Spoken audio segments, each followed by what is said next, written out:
दोस्तों हमारे चैनल बॉलीवुड चुगली में आपका फिर से स्वागत है। आज की कहानी है दिलबर। साकी साकी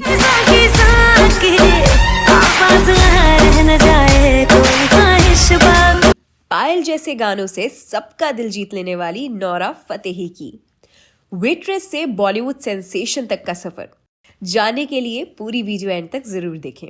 एक वक्त था जब बॉलीवुड और डांस लवर में लोग आशा पारेख, वैजंती माला, मीना कुमारी और माधुरी के ठुमकों को देखकर दीवाने हो जाते थे और उनको टक्कर देने वाला कोई नहीं था। बीच में काफी एक्ट्रेसेस आई जिनके ठुमके देखकर लोग दीवाने हो जाते थे, जैसे शिल्पा शेट्टी, मलाइका अरोड़ा और भी बहुत से नाम। मगर अब बॉलीवुड बदल गया है। आजकल दौर है नोरा फतेही का। नोरा फतेही खुद भी मानती है कि पहले बॉलीवुड आइटम सॉन्ग्स को वल्गर बोला जाता था, मगर उनके बेली डांसिंग ने एक ऐसा ट्रेंड बना दिया है कि लोग अब उनका डांस देखते हुए अपनी पलकें भी झुकाना पसंद नहीं करते। नोरा का डांस, उनका मासूम सा चेहरा लोगों को बेहद पसंद आया और उनकी बेली डांस जिससे उनके करोड़ों फैंस बन गए। मगर क्या आपको उनकी लाइफ के संघर्षों के बारे में पता है? चलिए जानते हैं नोरा फतेही की जिंदगी का सच। क्या आपको पता है कि नोरा फतेही का असली नाम नौरा फतेही है? नोरा का जन्म 6 फरवरी 1992 को कनाडा के टोरंटो शहर में हुआ था। नोरा ने अपनी पूरी पढ़ाई कनाडा से ही करी।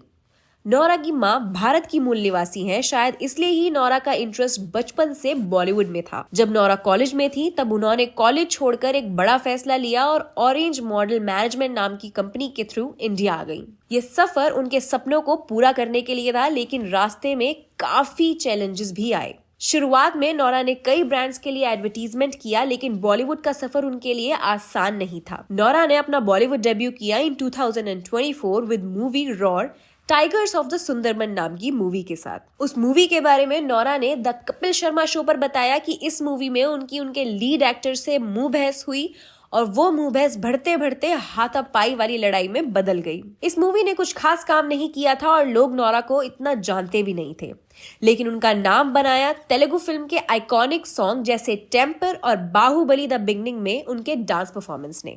फिर 2018 में नोरा का दिलबर सॉन्ग एक सेंसेशन बन गया। सिर्फ 24 घंटों में 20 मिलियन व्यूज और हिंदी म्यूजिक इंडस्ट्री का एक नया रिकॉर्ड। बस वहां से नोरा के बॉलीवुड इंडस्ट्री में अच्छे दिन शुरू हो गए थे। नोरा उसके बाद रियलिटी शोज में भी गई, जैसे बिग बॉस और झलक दिखला जा, जिसके जरिए उन्होंने अपनी वर्सेटैलिटी दिखाई। साथ ही मोरक्कन हिप हॉप ग्रुप फिनेर के साथ अरेबिक दिलबर के कोलैबोरेशन ने उन्हें एक ग्लोबल स्टार बना दिया, जहां से लोगों को उनका नाम और स्ट्रगल्स पता लगे और लोगों ने नोरा को और करीब से जाना। सूत्रों के अनुसार कुछ लोगों का कहना था कि नोरा पहले कनाडा में एक बार में बेली डांसर थी और इंडिया में उनको एक्सेप्टेंस मिलना नामुमकिन है, मगर नोरा ने अपने काम और टैलेंट से ऐसे बोलने वाले लोगों का मुंह बंद करा दिया था। नोरा की जिंदगी सिर्फ सक्सेस के मूवमेंट्स तक सीमित नहीं थी। 16 साल की उम्र में कनाडा में वेट्रेस का काम करने से लेकर बॉलीवुड के संघर्ष तक उन्होंने अपनी कहानी को कभी नहीं छुपाया, बल्कि खुद सामने आकर बोला कि वेट्रेस का काम बहुत चैलेंजिंग होता है, आपको पेशेंस, मेमोरी और एक अच्छी पर्सनैलिटी चाहिए होती है। मैंने ये सब वही सीखा। जिस नाम को पहले कोई नहीं जानता था, वो नोरा फतेही अब एक सॉन्ग के 2 करोड़ से ज्यादा चार्ज करती हैं। अभी हाल ही में उनका एक नया सॉन्ग पायल आया है जो पैराडॉक्स और हनी सिंह ने गाया है और इस गाने ने तो सारे रिकॉर्ड्स ही तोड़ दिए हैं। सॉन्ग पर नोरा के डांस ने और 4 चांद लगा दिया है। ये सॉन्ग और उनका डांस लोगों को इतना पसंद आया कि लोगों ने उस पर काफी रील्स भी बनाई। नोरा ने 2022 में फीफा वर्ल्ड कप में अपना डांस परफॉर्मेंस दिया, जिसने लोगों में सेंसेशन बना दिया और उनको उस परफॉर्मेंस के लिए काफी प्रेज भी किया गया। जहां पहले बॉलीवुड इंडस्ट्री में आइटम सॉन्ग्स करने को हीरोइनें मना कर देती थी, वहीं नोरा के बाद अब तमन्ना, तृप्ति, मलाइका, समंथा, जानवी कपूर ये सब आइटम सॉन्ग्स को ज्यादा प्रेफर करती हैं। ऐसा क्यों? क्या इसलिए कि इसमें टाइम और मेहनत कम और पैसे ज्यादा हैं, या बात कुछ और है? अब बात करते हैं चुगली की। नोरा फतेही के पर्सनल लाइफ में काफी ड्रामे रहे हैं। पहले अंगद बेदी के साथ उनका नाम जोड़ा गया, लेकिन ब्रेकअप के बाद अंगद ने नेहा धूपिया से शादी कर ली। उसके बाद उनका नाम फेमस कोरियोग्राफर और डांसर टेरेंस लुइस के साथ आया। इस रूमर के कुछ टाइम बाद ही नोरा सुपर डांसर में एक जज बन के आई और वहां एक परफॉर्मेंस के दौरान टेरेंस की नोरा को इनअप्रोप्रिएटली टच करते हुए वीडियोस और फोटोज वायरल हुई, जिस पर काफी लोगों ने प्रश्न उठाया और टेरेंस को काफी बैकलैश का सामना करना पड़ा। मगर कुछ समय बाद ही नोरा ने टेरेंस को सपोर्ट करते हुए एक पोस्ट डाली कि thank you for being so काम एंड पॉइस्ड। मगर सूत्रों के अनुसार उसके बाद उनका ब्रेकअप हो गया और दोनों मीडिया में कभी साथ नहीं नजर आए। फिर नोरा का नाम शाहरुख खान के बेटे आर्यन खान के साथ जोड़ा गया। जी हाँ, आर्यन खान सिर्फ ड्रग पार्टीज के लिए ही नहीं, अपने अफेयर्स के लिए भी सुर्खियों में रहते हैं। मगर उनकी रिलेशनशिप भी कुछ समय बाद अननोन रीजन की वजह से खत्म हो गई। फिर जब नोरा बिग बॉस में आई तब वो मिली प्रिंस नरूला से। वो दोनों एक दूसरे के साथ कोजी होते, मगर कुछ टाइम में ही नोरा बिग बॉस से एविक्ट हो गई, जिस पर नोरा और प्रिंस दोनों काफी रोए और उन्होंने वादा किया कि बाहर जाकर वो इस रिलेशनशिप को कंटिन्यू करेंगे। मगर उस शो पर ही प्रिंस को युविका चौधरी से प्यार हो गया और प्रिंस ने युविका के साथ रिलेशनशिप कंटिन्यू करते हुए उनसे बाद में शादी कर ली। नोरा के अफेयर्स की रूमर की लिस्ट काफी बड़ी है, मगर सबसे कंट्रोवर्शियल रिलेशनशिप रूमर थी उनकी और सुकेश चंद्रशेखर की। नोरा का कहना था कि सुकेश और नोरा रिलेशनशिप में थे और सुकेश ने उनको एक बंगलो गिफ्ट करने का वादा किया।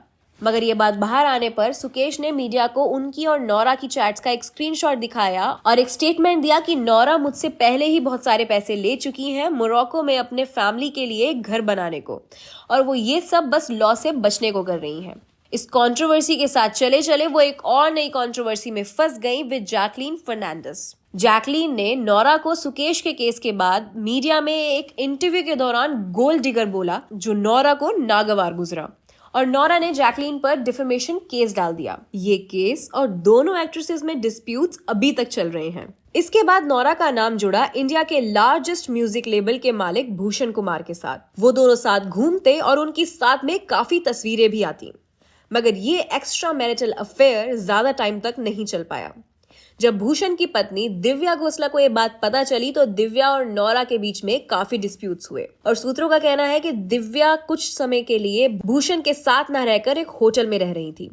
फिर धीरे धीरे नोरा और भूषण का पब्लिकली मिलना जुलना बंद हो गया, शायद इसलिए क्योंकि भूषण अपनी इमेज को लेके बहुत कॉन्शियस है, या शायद रीजन कुछ और ही है। नोरा की लाइफ कंट्रोवर्सी से भरी रहती है, एक खत्म होती है तो दूसरी आ जाती है। अभी हाल ही में नोरा द रणवीर शो में गई और उन्होंने बातों बातों में ये स्टेटमेंट दिया कि feminism is not something I believe in. इससे लड़कों पर नेगेटिव इम्पैक्ट पड़ता है। मैं चाहती हूँ ये कल्चर यहाँ ना आए। इस स्टेटमेंट के बाद नोरा को काफी बैकलैश का सामना करना पड़ा और बाद में उन्होंने मीडिया में आकर अपने स्टेटमेंट के लिए माफी भी मांगी कि आई एम सॉरी, मैं किसी की भावनाओं का मजाक नहीं उड़ाना चाहती थी। इन सब के बाद प्लास्टिक सर्जरी की रूमर्स भी उनके आसपास घूमती ही रहती हैं। लेकिन नोरा का कहना है मैं अपनी बॉडी और स्किन को लेकर कॉन्फिडेंट हूँ, और उनका मानना है कि कुछ लोग बस चुगली करने के लिए ही बैठे हैं। ऑल्दो लोग उनकी पहले की और अब रीसेंट की फोटोज कंपेयर करते हैं तो उन फोटोज में लोगों को बहुत एविडेंटली लगता है कि नोरा ने अपने फेस और बॉडी पर सर्जरीज करवाई हैं। इन सब स्ट्रगल्स के बावजूद नोरा फतेही के टैलेंट और लुक्स को कोई नहीं जुटला सकता। पपराजी भी नोरा की फोटोज लेने से पीछे नहीं हटते। जहां भी वो नोरा को देख लेते हैं एकदम फोटोज और वीडियोस रिकॉर्ड करने लगते हैं। मगर क्या आपने कभी गौर किया कि पपराजी हमेशा नोरा की गलत एंगल से फोटो क्लिक करते हैं, जिसमें उनके कुछ पर्टिकुलर बॉडी पार्ट्स को हाईलाइट किया जाता है। नोरा फतेही ने खुद भी काफी बार पपराजी को मना किया है कि आप मेरी गलत एंगल से फोटोज क्लिक मत कीजिए, बट उसके बावजूद भी पपराजी नहीं मानते। क्या इसका रीजन नोरा का डांस है?